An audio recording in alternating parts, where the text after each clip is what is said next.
What is going on, Jaguars fans?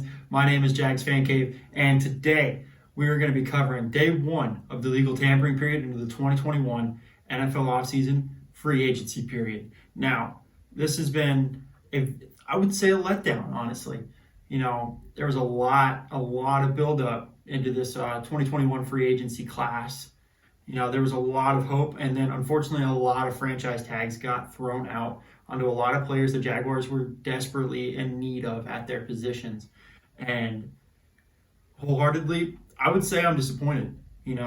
I was expecting a bunch of splash signings. I was expecting names like Dalvin Tomlinson to be brushed under the radar with some of the names that get brought in, and to hear that even not even he was brought in, it does hurt. Not like relationship, girlfriend breaks up with me hurt. Just a damn. I was really hoping they were going to become Jaguars. You look at some of the signings. You look at names like Rayshawn Jenkins, Rudy Ford. Rayshawn Jenkins is definitely the splash of this class so far, outside of players that were just re-signed onto the team like Cam Robinson. Rayshawn Jenkins is by far the best one you can say that's in this current class. Some might say it's Carlos Hyde. I disagree. I look back to last time Carlos Hyde was on this football team.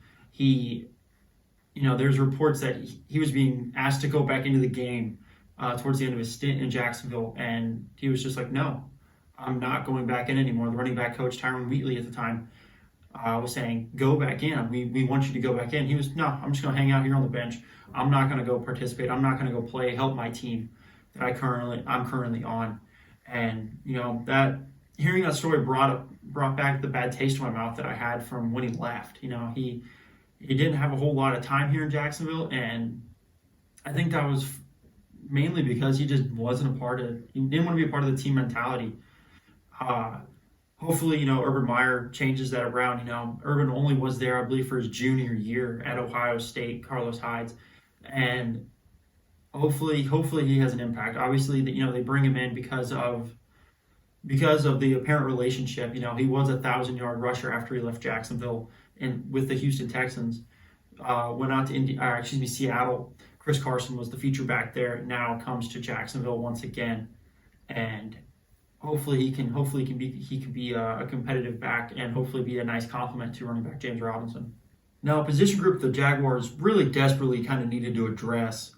Well, I wouldn't say desperately. It was a position of need, definitely, to add another wide receiver with the expected departure of Keelan Cole, D.D. Westbrook, and Chris Conley. That was going to leave DJ Chark alone, honestly, in a wide receiver room with not a lot of help. And we were expecting a big name signing, maybe a Kenny Golladay. Unfortunately, Allen Robinson, Chris Godwin, they got franchise tagged, but we were looking for a name in that tier, in that echelon. Well, what we got was Phillip Dorsett. Phillip Dorsett, honestly, he's bounced around in the league. If it hadn't been for a foot injury last year, he would have played for Seattle and would have added on to what has been so far just a lackluster career. 5 seasons he's played, 1,600 yard total, and I've talked about Chris Conley and Dante Moncrief not being adequate players and contributing enough to the team with their 550 yards, 650 yard seasons. What are we going to do with a 1,600 yard over 5-year receiver like Phillip Dorsett, who is coming off a season-ending injury, didn't play at all last year? Now, where is the help going to be? Obviously, it's only the first day. The league year hasn't even opened. Players aren't open to signing yet. They've only agreed to terms of contracts. And it's hard for me to see just a Phillip Dorsett as the only real wide receiver outside of, the return specialist in Jamal Agnew. Where the help's going to be for DJ Chark. Maybe Keelan Cole does get something worked out and stays on with the team. But right now, Phillip Dorsett's not going to get it done as the only wide receiver signing or announcement of the tampering period so far. Now, to Jamal Agnew has been someone that is electric in the return game. His rookie season was his best season. He's had two returns for touchdowns in his rookie campaign, and overall in his career he's had 4 returns for touchdowns. Now I look at him a lot like we look at Jadon Mickens. He's a great return man, has the ability to play the wide receiver position, but you really know the camp's on fire and everyone's running around trying to figure out what to do if Jamal Agnew ends up playing at the wide receiver position, in the same way we looked at whenever Jadon Mickens would come on into the wide receiver into the wide receiving core on the field. And I really hope to see, Kenny Galladay still available, Curtis Samuel, I believe, still available. I really hope these guys get something done and we bring in one of these big name wide receiving free agents, and hopefully we can kind of push, Philip Dorsett back down the depth chart and bring in some good talent to help out our brand new quarterback in Trevor Lawrence. And finally, on the first day of tampering, you have the defensive lineman out of the Chicago Bears, Roy Robertson Harris. Roy Robertson Harris is somebody that played alongside one of the best pass rushers in the league today in Khalil Mack. And you look at previous Jaguar seasons, you look at Jaguars' own Josh Allen, where he played along one of at the time of his playing in Jacksonville, he was one of the best pass rushers in the league in Calais Campbell. And you see that whenever Calais left the team, Josh Allen regressed. Now you wonder how much of that is going to be when Robertson Harris is put into a lineup that does not have that current all-star attention-drawing defensive lineman. And it leaves it open for question, but in all honesty, this is just another depth signing that has been, just a run-of-the-mill.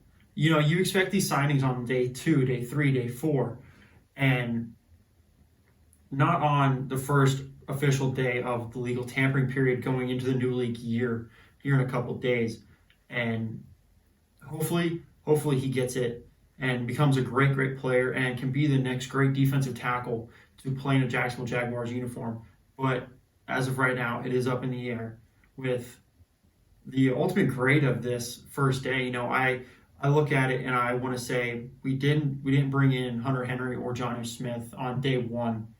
And Rayshawn Jenkins alone, I mentioned on Twitter earlier today that Rayshawn Jenkins alone and these other depth signings, they give it about a C+. Rayshawn Jenkins is a good player. He can come in and be productive. He played alongside Derwin James and with the Chargers and had good moments. And he can come in and he can be an active starter on this team. And honestly, I know I bagged on him a little bit, but Carlos Hyde, that I put him on the same plane almost as a Rayshawn Jenkins, where it's okay, let's see what you got. And I give it a B- on day 1. Good day, not bad, but with how much we were expecting, it's really lackluster day. All right, Jaguars fans, that's day 1 of the NFL's legal tampering period going into the 2021 NFL season. I hope you guys liked the video. Maybe I gave a different opinion than what you have on a player we picked up today. I'd love to hear you sound off in the comments. I love having conversations with you guys about anything and everything Jaguars. And as always, stay safe and go Jaguars.